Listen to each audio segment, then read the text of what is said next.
Travis Wayne Goodsell.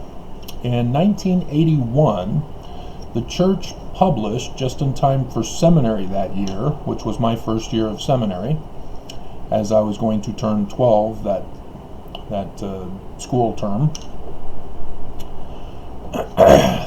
the triple combination in the new footnoted version to the Topical Guide and Bible Dictionary. Part of that process involved the necessity of decoding the Doctrine and Covenants. We know that the Doctrine and Covenants was coded because, for example, as Wikipedia has listed what they did decode. It's under list of code names in the Doctrine and Covenants. And it says, in the original 1835 edition of the Doctrine and Covenants, a book of LDS Scripture, used code names for certain people and places. These names appear only in a few of the book's selections.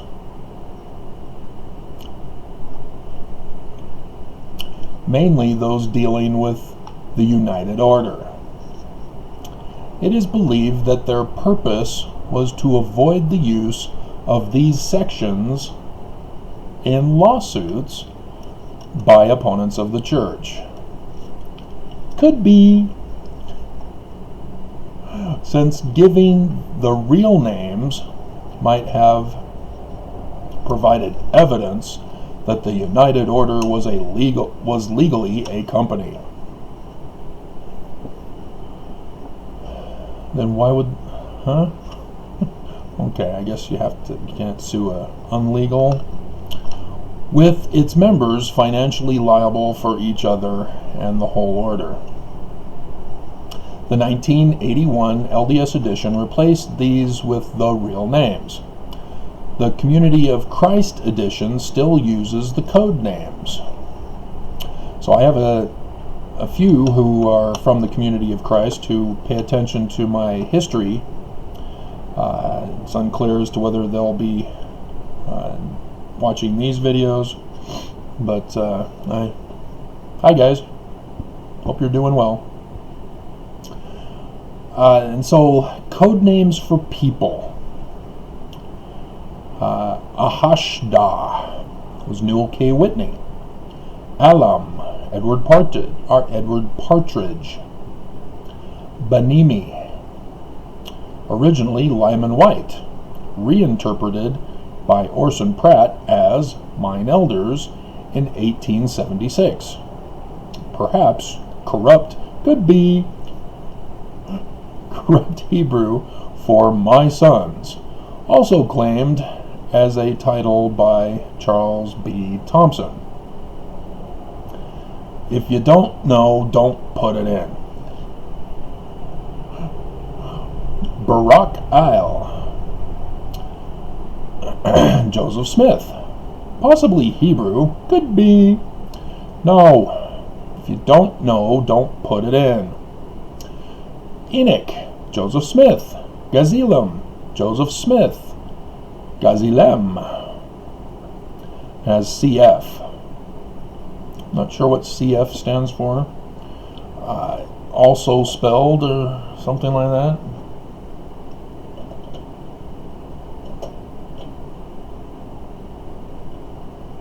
Country code.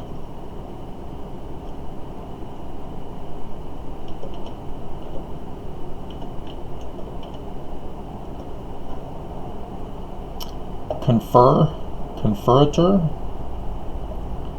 compare. Okay, that's the Latin.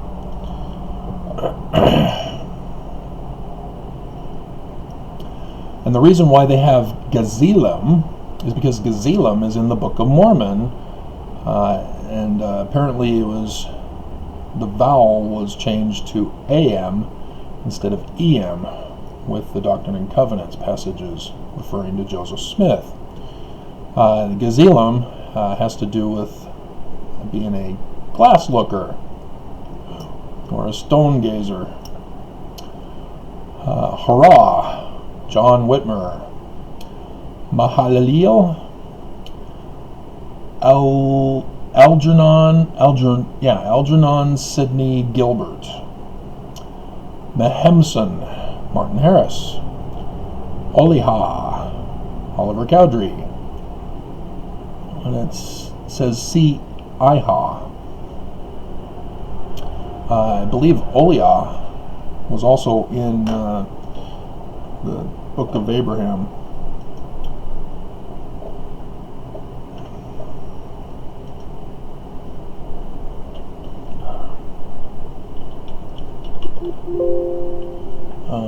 No, it is not. Okay. Could be in the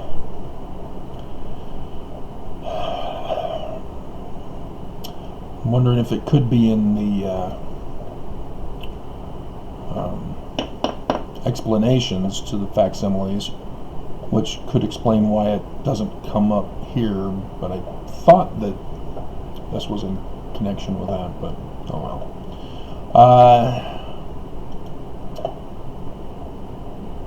Pelagorum, Sidney Rigdon. Shalemanassa, William Wines Phelps.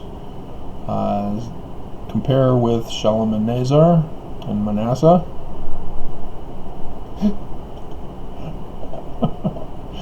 Okay, the stock market con is finished.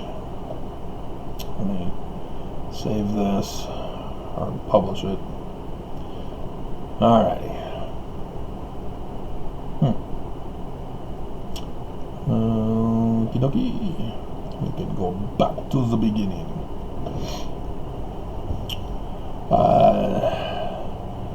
Shedariah Mock, Frederick G. Williams,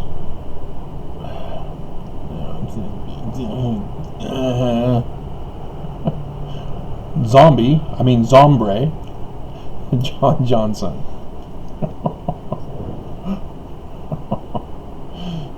Other code words. Kane Hannock, New York. No. The CFs are leading us into their opinion rather than allowing the facts to remain facts so that somebody one day can go, oh, okay, yeah, all these guys are wrong about their speculation. It's actually this. As I'm doing this video for you now, for that purpose. Lane Shine House, printing office. Ozunda, mercantile store. Shineha, that is in the Book of Mormon. Book of Abraham, sorry. It's the word for sun. It's Kirtland, Ohio. So, Amanda, if you're listening, as we were discussing this, the one does seem to indicate Kirtland, Ohio, according to the Doctrine and Covenants, at least at one point in time, as I had suspected.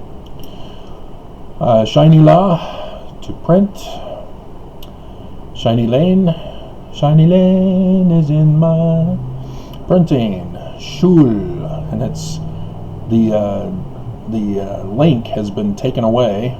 It's the Ashery. Tahans, Tannery, and United Firm, United Order. They missed some because they assumed it was only dealing with the United Order. Now, how do I know they missed some? Certainly, everything else is perfectly fine.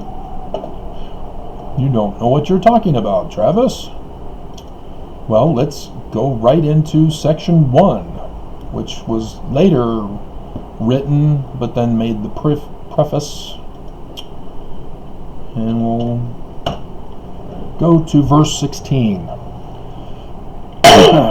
After talking about Mormons in the future in the apostate church, who seek not the Lord to establish his righteousness, but walk in their own way, believing that the Spirit is the source of all truth rather than the word that needs to be grown like a seed into a tree bearing fruit.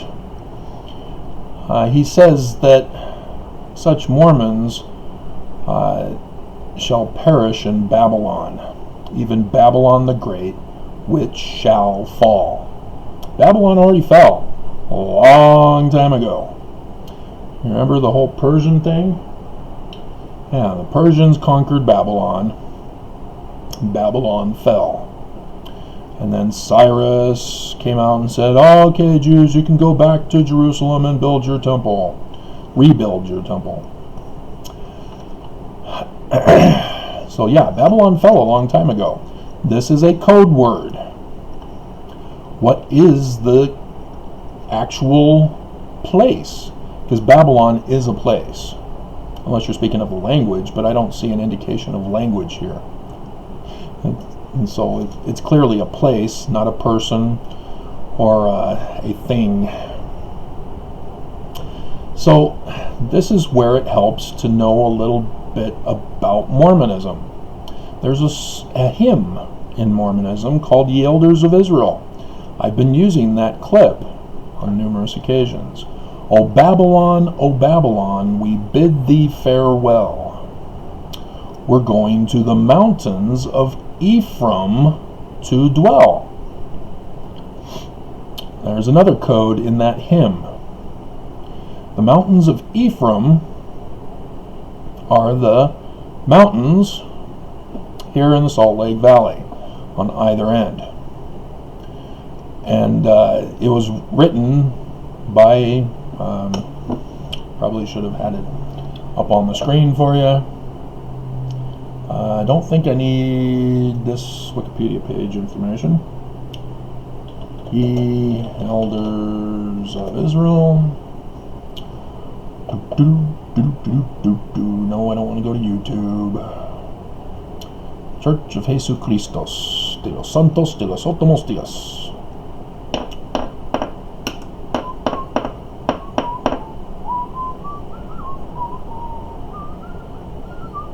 Yeah, Cyrus H. Wheelock, the man who gave Joseph Smith a six-shooter in Carthage jail, and which Joseph Smith then gave to Hiram Smith, which we're going to get into here shortly. My third great-grandfather, John Solomon Fulmer's single-shot shooter. And so Cyrus Wheelock was already living in Utah when he composed this. And he's the one that gave the coding. He was a new convert to the church when Joseph Smith was assassinated. I think it was 42, 43 when he, maybe 41. I'd have to check again, but that's what you need to do when you're doing history research, is check every avenue, check every source, every lead, so that you can assemble it all into the big picture.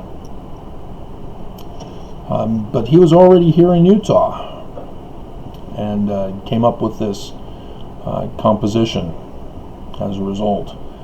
So he's talking as if prior to the pioneer trek westward, but in reality is speaking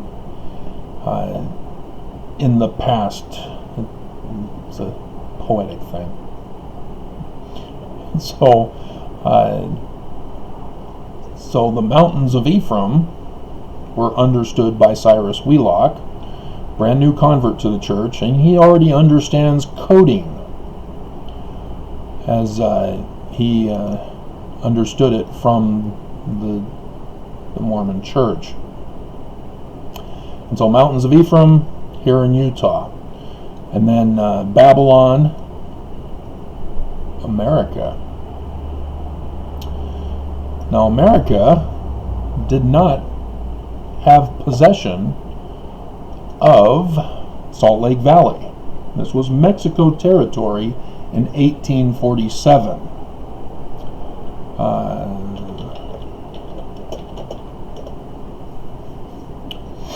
And so it took a couple of years until it became Utah Territory when the United States conquered the land from Mexico and Deseret. And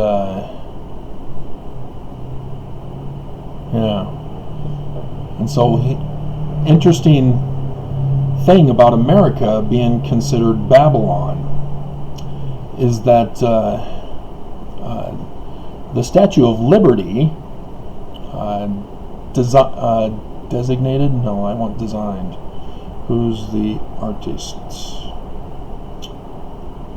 Sculpture by Friedrich Auguste Bartholdi. I butchered the French. But he used the Babylonian goddess Ishtar. If you have not seen that video that I did on Esther, you won't understand that joke. But it's to help you understand the coding that goes on. And that, interestingly, that the French sculptor is behind this, using the Babylonian goddess Ishtar to represent the land of liberty, and thus was Babylon there in section 1 of the Doctrine and Covenants. Now there's another place that Babylon also occurs in Mormon scriptures, right in the beginning of the Book of Mormon, 1 Nephi chapter 1. See, here we have verse 4. For it came to pass in the commencement of the first year of the reign of King Zedekiah, king of Judah. If you don't know your Babylonian history, you're not going to understand that Babylon came and conquered Jerusalem, making them a tributary kingdom to Babylon. And they removed the king of Jerusalem, king of Judah, and installed their puppet king Zedekiah, because they wanted to make sure that they had somebody who would give them tribute year after year. And Zedekiah, of course, blew it, as the prophets were warning, danger, Will Robinson, danger.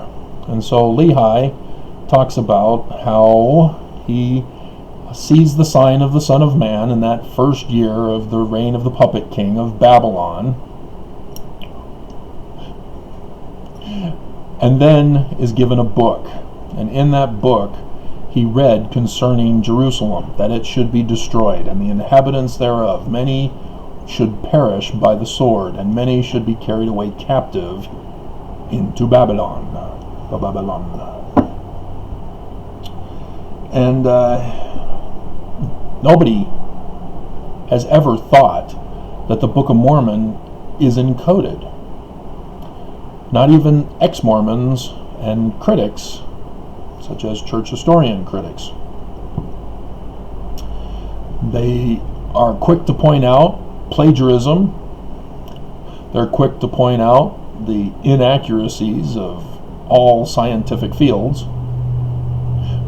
They're quick to point out grammatical errors, and plagiarism of the King James Version of the Bible from 1769.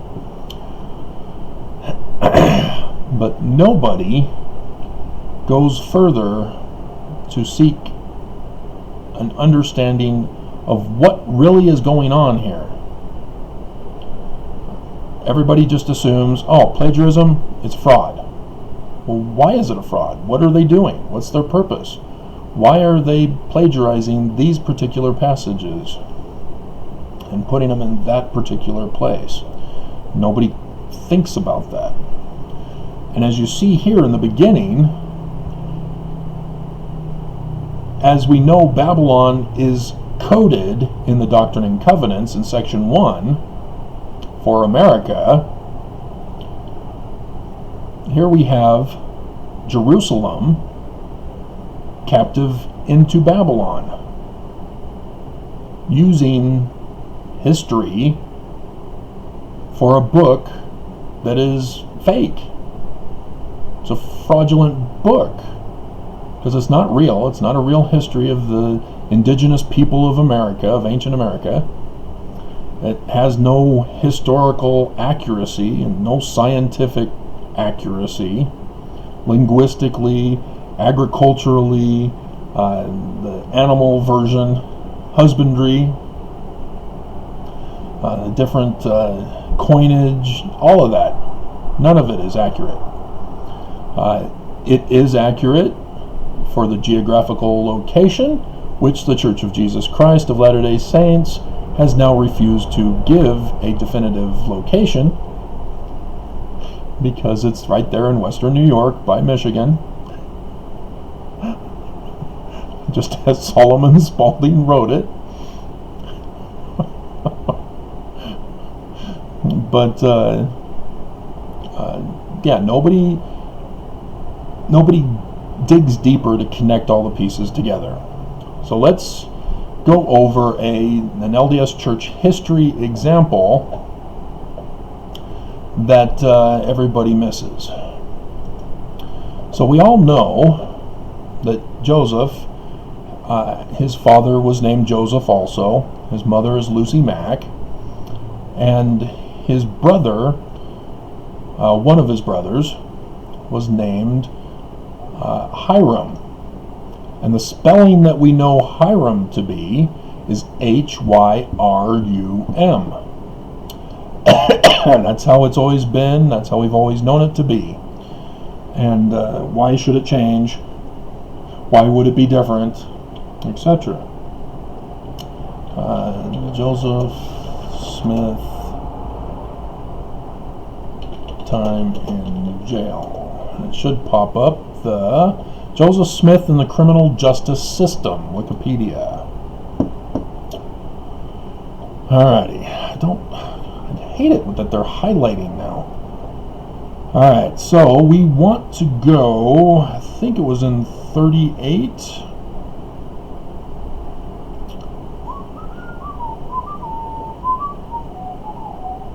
So let's do the in Ohio, 1831 to 38. There's one that has a list of people who were arrested, not just Joseph Smith.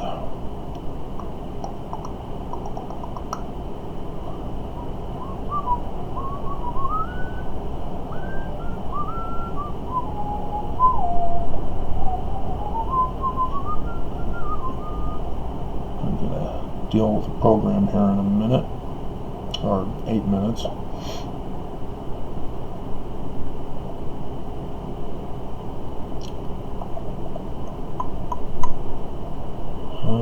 Where are you?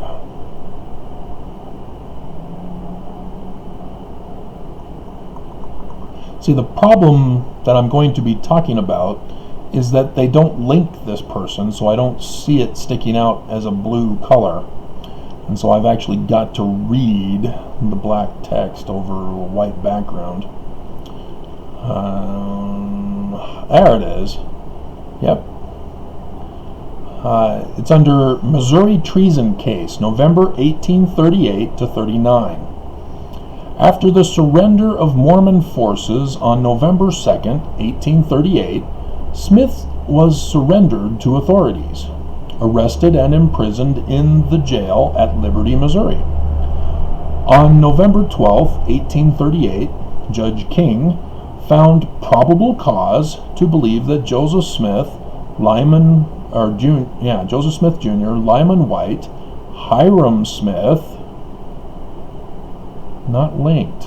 Neither is Joseph Smith for that matter, but this is his page.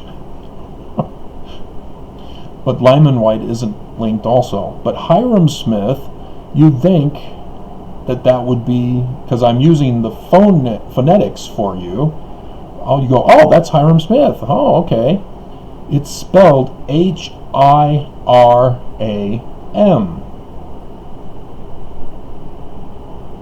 So is this another Smith who had a same name but spelled differently? The answer is no. This is Hyrum Smith, Joseph Smith's brother. It's spelled according to his legal spelling from his birth certificate. This is his legal birth spelling. Well, now we have a whole bunch of questions, don't we? If you're doing church history research, you need to know, well, why are we spelling it this other way? Why aren't we spelling it like it is? Hiram.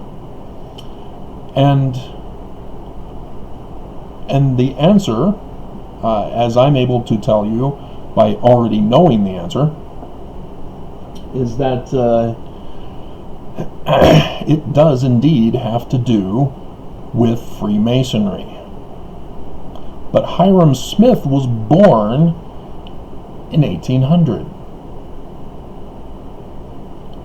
You know, we get told that the Smiths were involved in Freemasonry in 1842.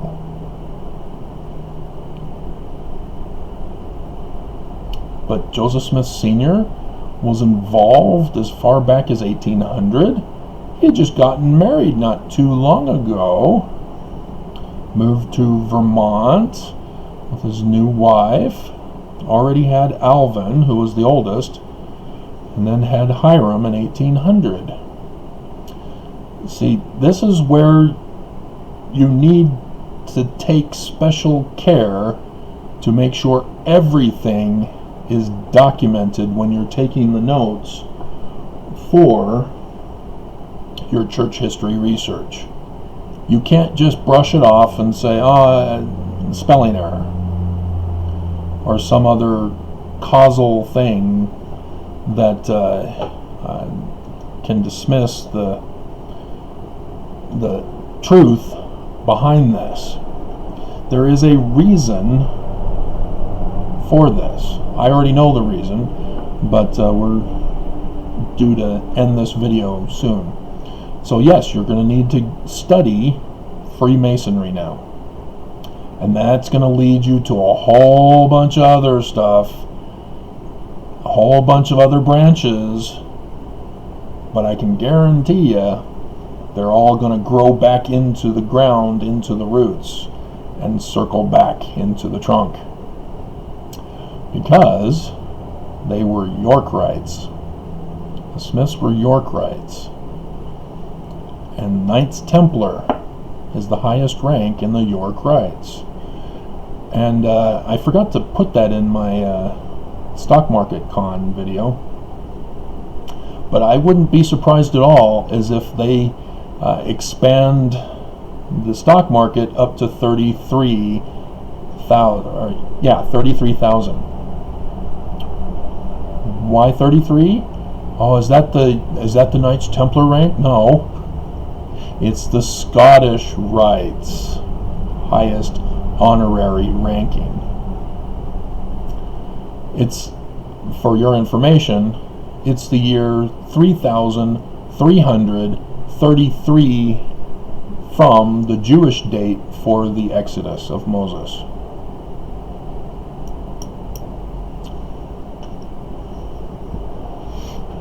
And we're about to have destruction? Remember, the Book of Mormon starts off by a warning to Babylon, or of Babylon to Jerusalem.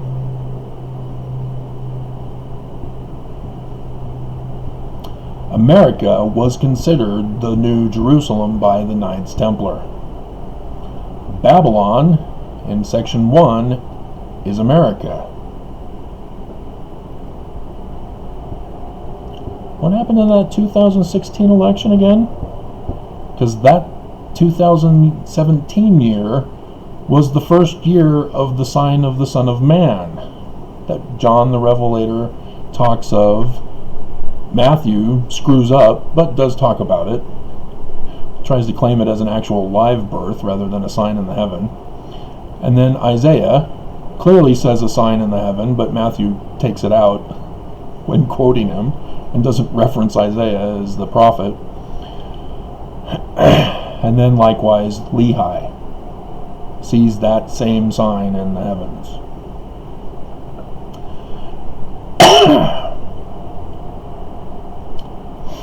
And if you're wondering, well, yeah, but Trump lost. Yeah, so did Jacob in the Book of Mormon.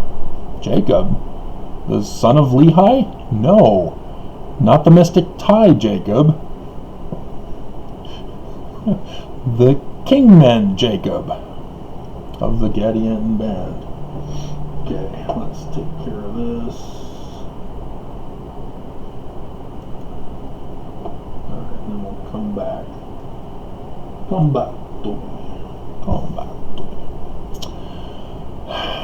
And so, this is why it's so difficult to communicate through just a short 3-hour video, or collecting almost 2,000 videos for you.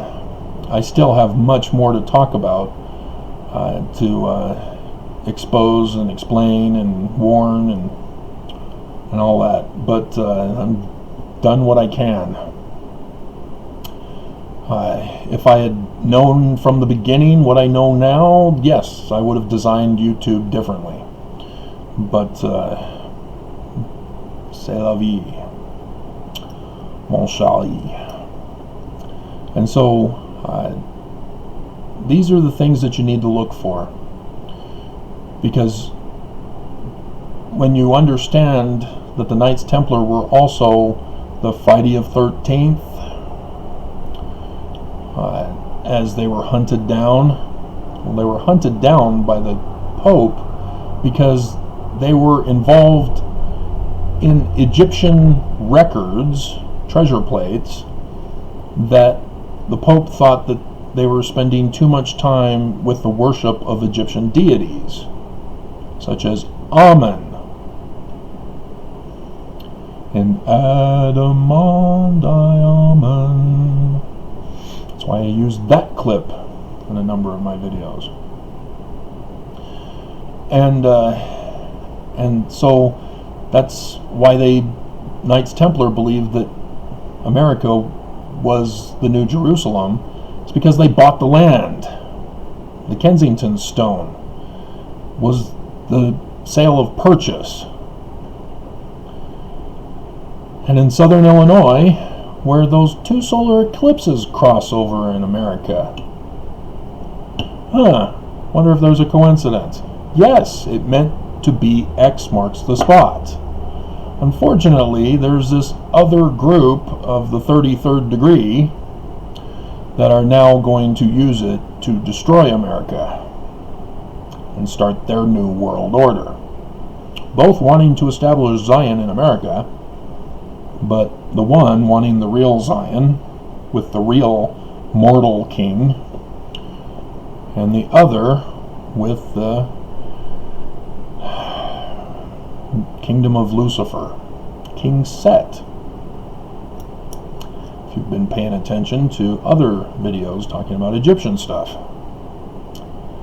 and Paleo-Hebrew. And so this one little simple name shift makes all the difference in the world. And if you don't understand, you're going to miss it.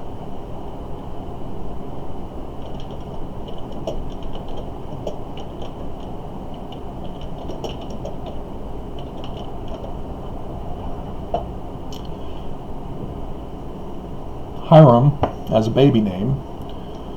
Alvin is a Celtic name having to do with some kind of elf or dwarf.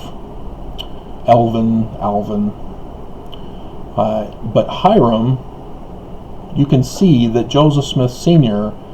is specifically naming his children now that he's been influenced with Freemasonry. It means exalted brother from Hebrew. So he also is learning Hebrew. He's no longer using Celtic for the naming of his children. He's now using Hebrew. And then there's Sophronia. That's Greek. But how are Greek and Hebrew connected? That's where you get into Jewish mysticism. And where did Joseph Smith Sr. learn about Jewish mysticism? Could it be some religion, such as a Congregationalist type religion, with a connection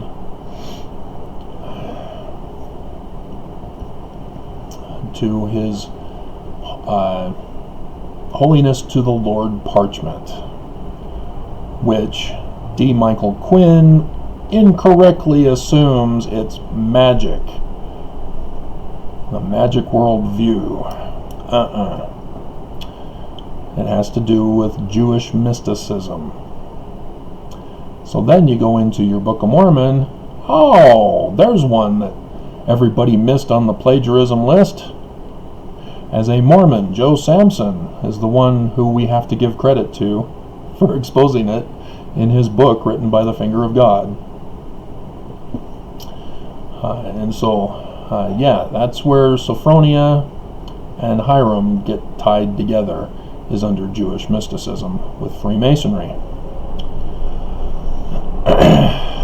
So, it's important when doing church history research to check all of these, because in the New Israelites they also practiced polygamy. And if you assume that Joseph Smith therefore was a polygamist with Lucy Mack, you've missed the whole point. You got to keep going, because only members get polygamous wives. Joseph Sr. just attended and, played around with the divining rods of Justice Winchell when he came into the group. He never became a member, never practiced polygamy. Then you get the Book of Mormon, no polygamy, no polygamy, no polygamy, no polygamy. 4 times. In the Book of Mormon, polygamy is condemned. Once by Jacob, the first one, son of Lehi. So,